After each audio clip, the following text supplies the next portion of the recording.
बच्चों, आज हम पानीपत के तीसरे युद्ध के बारे में पढ़ेंगे।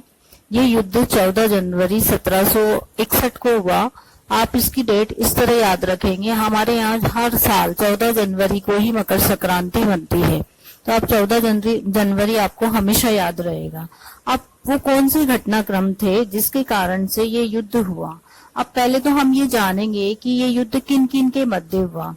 एक और तो था अहमद शाह अब्दाली, जो अफगानिस्तान का था और ये चाहता था कि भारत की विजय करूं और अपनी प्रतिष्ठा में वृद्धि करूं, साथ ही धन भी प्राप्त कर सकूं।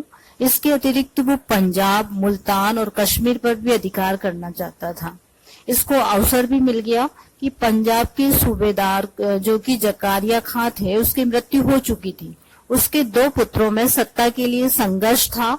इसने एक पक्ष का समर्थन किया और ये 1748 में पंजाब आया। फिर इसने लाहौर पर भी अधिकार कर लिया। फिर दिल्ली की सेनाओं ने इसे परास्त भी किया और ये समझौता करके वापस लौट भी गया। तो जो ये युद्ध हुआ, एक और अहमद शाह अब्दाली था और दूसरी ओर मराठे थे। मराठे भी जो है, मराठा शक्ति का भी इस समय विस्तार पर थी, क्योंकि मुगल साम्राज्य पतन की ओर उन्मुख था। दूसरी ओर उत्तर पश्चिम सीमा में अहमद शाह अब्दाली के रूप में एक नए नक्षत्र का उदय हो रहा था। तीसरी ओर मराठा शक्ति का विस्तार हो रहा था। ऐसी स्थिति में अब्दाली और मराठे दोनों ही महत्वाकांक्षी थे और दोनों के ही स्वार्थ टकरा रहे थे, अतः उनमें संघर्ष अवश्यंभावी था।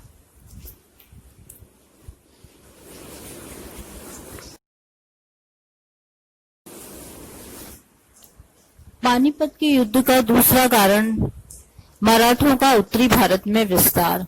हमने देखा कि पेशवा बालाजी विश्वनाथ के समय मराठों ने मालवा और बुंदेलखंड से मुगल सम्राट से वैध अधिकार प्राप्त कर लिया था। उन्होंने उड़ीसा पर अधिकार कर लिया था। बंगाल, बिहार से चौथ वसूल करने लगे थे।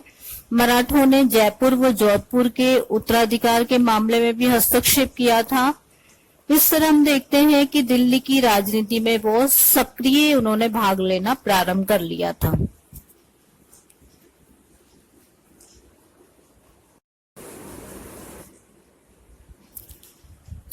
पानीपत के युद्ध का तीसरा कारण दिल्ली की राजनीति में मराठों का हस्तक्षेप तथा रोहिल्लों की अब्दाली से सहायता की प्रार्थना।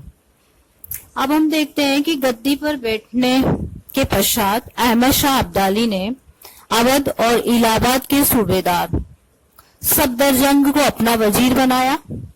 सफदरजंग की शिया होने के कारण सुन्नी अमीरों ने उसका विरोध किया। सफदरजंग ने सबसे पहले रोहिल्लों को दबाने का निश्चय किया, क्योंकि वे अवध के प्रदेशों को यदा कदा लूटा करते थे। उनका दमन करने में वो स्वयं को असमर्थ पाकर उसने मराठों से सहायता मांगी। मराठों ने रोहिल्लों को हराकर रोहिलखंड को अनेक बार लूटा। इस पर मुगलों ने परंपरागत शत्रु, इस पर मुगलों के मतलब जो रोहिल्ले थे, किसके शत्रु थे? मुगलों के। उन शत्रुओं ने, रोहिल्लों ने अहमद शाह अब्दाली से सहायता मांगी और 1752 में अब्दाली ने भारत पर आक्रमण करने की तैयारियां प्रारंभ की। और ऐसी बात सुनकर अवध का जो वजीर था सफदरजंग, उसने मराठों से बातचीत प्रारंभ की।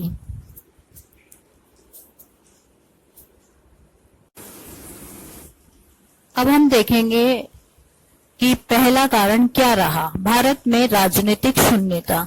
अब हम ये देखते हैं कि औरंगजेब की मृत्यु के बाद मुगल सत्ता कमजोर हो गई थी।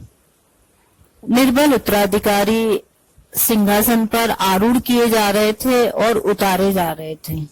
सारा देश और उसके शासक स्वतंत्र हो चुके थे। देश में राजनीतिक शून्यता की स्थिति थी और हम ये जानते हैं कि राजनीति का ये सर्वमान्य सिद्धांत होता है कि शून्यता को भरने के लिए अन्य शक्तियां प्रयासरत रहती है। ऐसी स्थिति में 18वीं शताब्दी में 2 शक्तियों ने इस शून्यता को भरने का प्रयास किया। और वो कौन सी शक्तियां थी? एक तो दक्षिण के मराठे और दूसरे अफगानिस्तान का अब्दाली।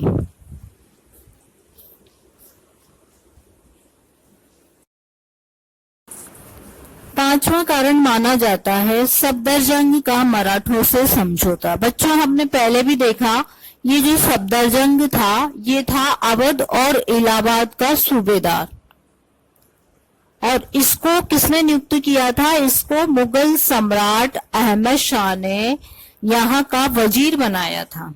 आप ध्यान रखिएगा। और इसके जो शत्रु थे वो थे रोहिल्ले, और रोहिल्लों को दबाने के लिए इसने हमेशा मराठों का सहयोग लिया, और रोहिल्लों ने इससे मुक्ति पाने के लिए किसका सहयोग लिया? अहमद शाह अब्दाली को भारत पर आक्रमण करने का निमंत्रण दिया।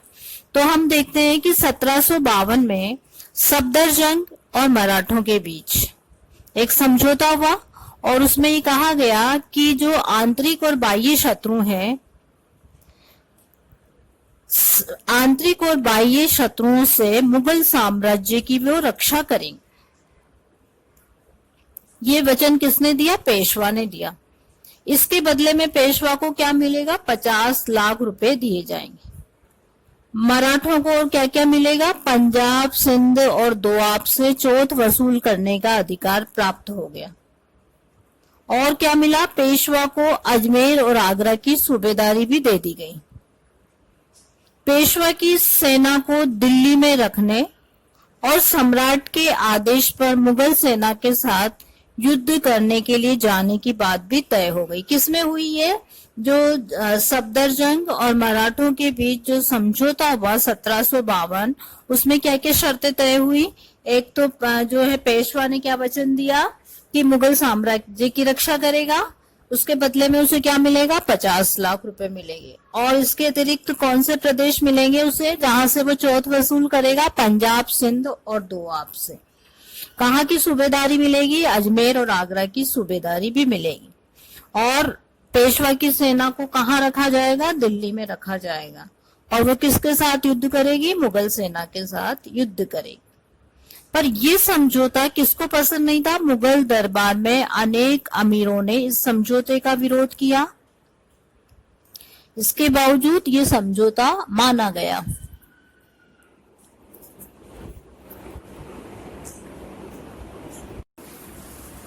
अब हम देखते हैं कि पानीपत के युद्ध का अगला कारण रहा अब्दाली का पंजाब पर आक्रमण।